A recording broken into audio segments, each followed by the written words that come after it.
What's going on, you guys? Welcome back to Jeb and Flow on the Street Parking Podcast channel. Good to have you here.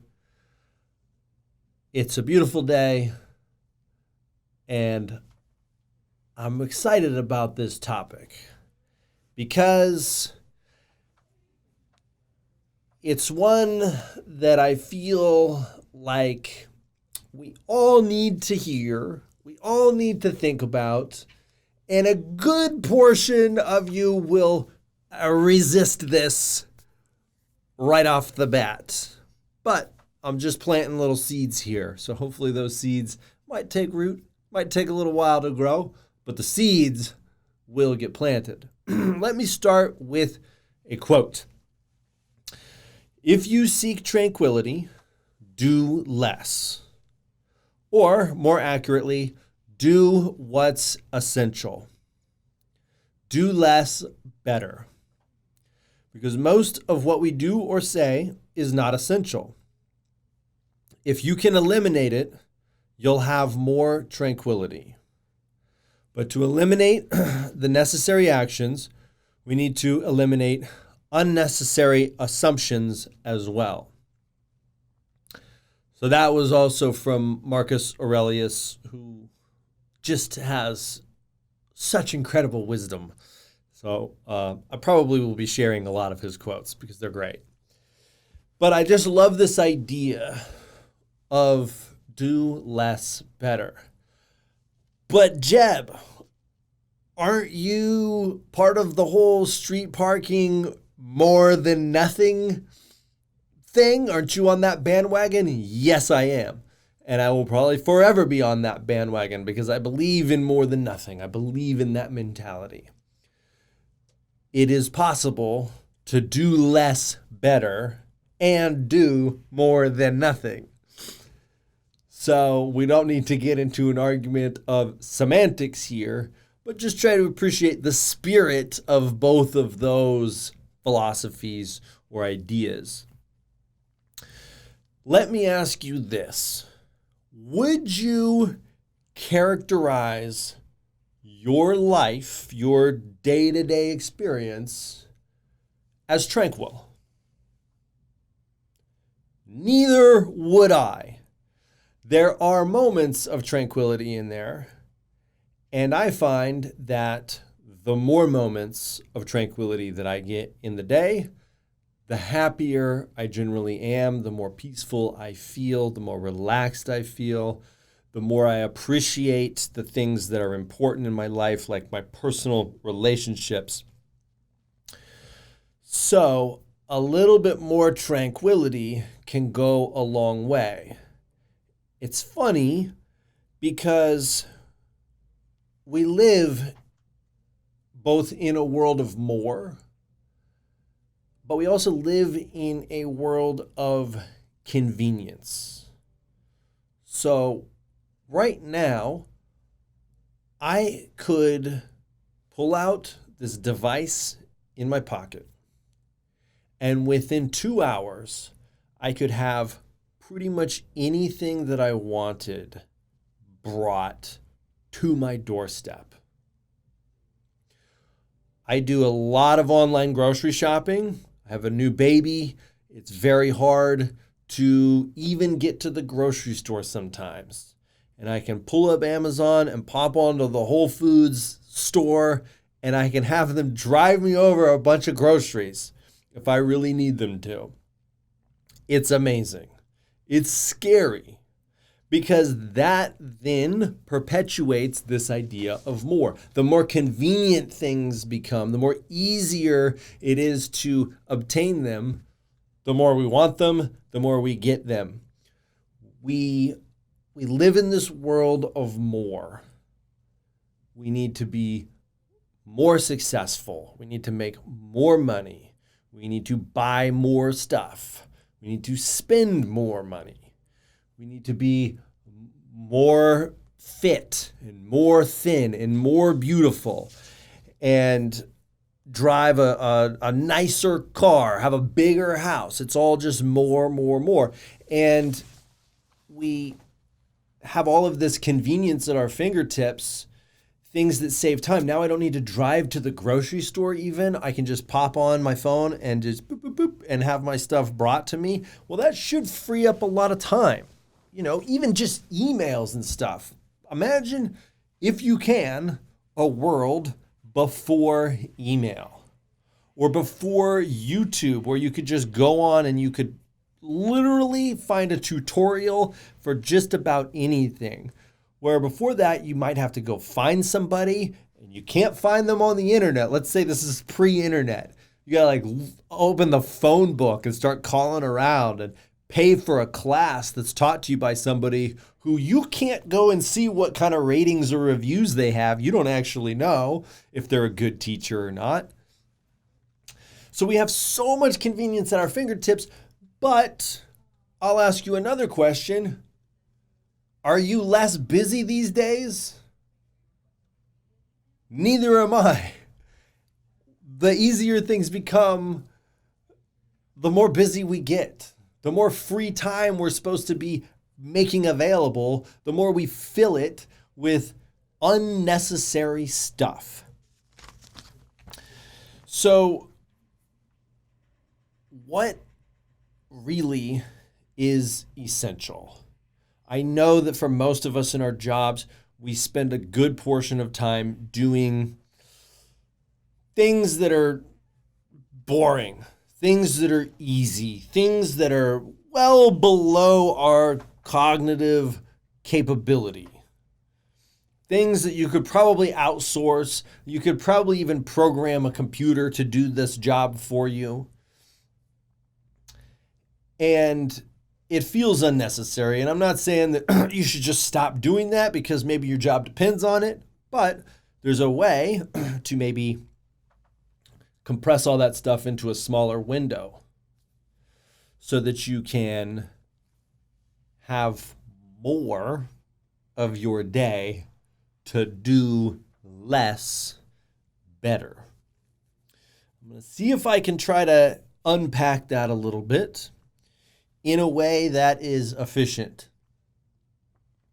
Last week, I talked a little bit about procrastination, a form of self-sabotage. And one thing that I know I'm very guilty of is I procrastinate by being busy. And essentially that is just doing a bunch of busy work that doesn't actually lead to anything. It's just mindless stuff that postpones the things that actually might create some satisfaction once they're complete, but at the same time, until they're complete, they create discomfort and uncertainty, maybe a lack of security, and it's hard to get started on those things. So we just keep ourselves busy with other stuff. So if we break down this quote, if you seek tranquility, do less. And we know that we could probably all use a little bit more tranquility in our lives. How can we do less? We have so much stuff on our plate. How can we do less? Unfortunately, I can't specifically answer that question for you because I don't know what all is on your plate. But what I can tell you is that we tell ourselves stories. We have certain beliefs. And just because we believe them doesn't mean that they're true. And we think, oh, well, I have to do this. I can't not do that. Question that stuff. Question that stuff. So think about what is actually necessary, what is actually essential, and what is not. One thing I think we can all relate to is, and I pretty much not a week goes by that I don't get an email from somebody that says, hey, can you give me some extra programming for my core, for my abs? I need to do more core. And I always ask, like, well, why do you think that?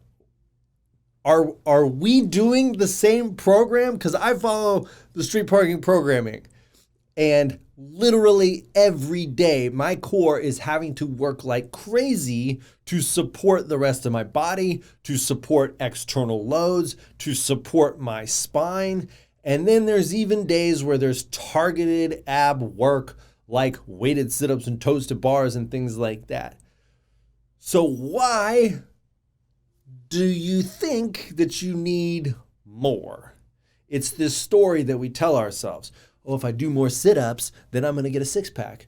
Probably not. If you want to have a six-pack, we got to look at some other things that might be a little bit more painful to look at, like nutrition. And we won't go all the way down that road, but the point of that story is that more is not always better and more is not always more.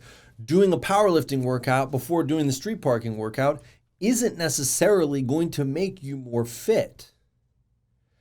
And if you look at the risk versus reward, if you do that over and over and over again, well, you're putting a lot more stress on your hardware. You're putting a lot more stress on your joints. What breaks down machinery is friction. And friction can be caused by a lot of overuse and not enough care, not enough maintenance. And I can use that metaphor for your joints and for your body, but you can also use that metaphor for your pattern of behavior, for the way that you live your life. Doing a bunch of unnecessary stuff creates friction. And that friction will break down the machine. So if you can get rid of that unnecessary stuff, then you will have a nice, more fluid experience. So what I want you to think about is two things. First of all, how much of your day is spent doing essential tasks? Have you ever gone through a day where you like go to work and then you leave and you think about what you did? Like, you were doing stuff all day. You might have been in front of a screen, a computer. You might have been moving some files around or, whatever. And then you get done with your day and you're like, what did I even do today? Be on the lookout for that. And it may not be a whole day. It might just be a little part of the day. But if you can start to recognize what you're doing with your time, then you can figure out what is essential, what is non-essential, and what you can eliminate. I think it's really important to remember and to remind yourself, if you're into this, if you're interested in finding more tranquility in your life, finding more peace, more calm. If that's something that interests you, keep that at the forefront of your mind. Keep that in the kind of 10,000 foot view. Keep that just sort of always in your periphery and in your awareness. I am creating more tranquility in my life. How can I remove what is unnecessary? You got to ask, is this necessary? That's the action item that I have for you this week. And you're going to start with just a small window of 1 hour. So for 1 hour, set a timer. Seriously, just do this for 1 hour, because if you try to do it for a day, you just lose focus. You can expand to a day later. For 1 hour, before you speak, ask yourself, is this necessary? Before you take any action on any kind of a task, ask yourself, is this necessary? Is this essential? And at the start, you don't have to, if the answer is no to that, you don't have to then just not do it, because maybe it's part of your routine. Maybe you aren't really sure. Maybe you feel like, oh, somebody might get mad if I don't do it. I told somebody I was going to do this. Do it. But over time, if you keep asking and you keep reminding yourself to ask, and you keep it at the, in the back of your mind, the front of your mind, and all around your mind, that the whole goal here is to find more peace and calm and tranquility in your life. The more you ask if something's necessary, the more you will naturally just start to pull away the things that are not. The other thing I want you to do that will really, really complement this is to schedule time. Put it on your calendar, put it on your schedule for less time. Start with 10 minutes. At 2 p.m. on Tuesday, put it on my Google Calendar, 10 minutes from 2 p.m. to 2:10 p.m. That is my time. I'm going to do less. I might even do nothing. That is your time. So if you actively just take, and that's an extreme example. I'm not saying that you should just eventually do nothing all day. The idea is to get more efficient with the tasks and with the big overarching goals that you have.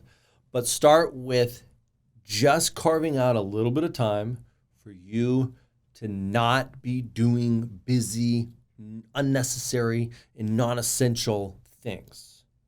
So that's it. We're going to try and keep it short and sweet. Ask yourself, is this necessary? Is this essential? Before you act, before you speak, for 1 hour every day. Carve out 10 minutes to do less and do less better. Try that out. Let me know how it goes. I'm really excited for you to do this. I'm excited to do this. I feel like it's really going to be helpful. Thank you guys so much for tuning in. I love you, and I will see you soon.